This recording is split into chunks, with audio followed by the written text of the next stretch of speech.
It's true. One data point that shocked me recently and actually made me happy is I saw through some research that we did at Hinge that, well, I'll start by saying, I think people think that Gen Z is really nihilistic. They love dark humor.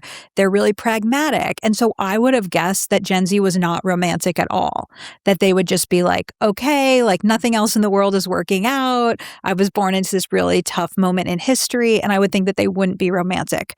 But what we saw in our data at Hinge is that Gen Z is actually 30% more likely than millennials to believe in the idea of a soulmate.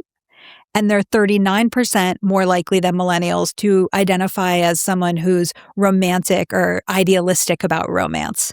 And so I think that we should not cut this generation short and think, oh, they're not interested in romance. They really are. They really are yearning for romance, even to the point of, believing in a soulmate, which I said I don't. Yeah. But there's so much holding them back. And I know we'll get into it in this conversation, but really this fear of rejection and fear of embarrassment, fear of cringe. And so this data point of Gen Z actually being quite romantic has really stuck out to me. Yeah, yeah.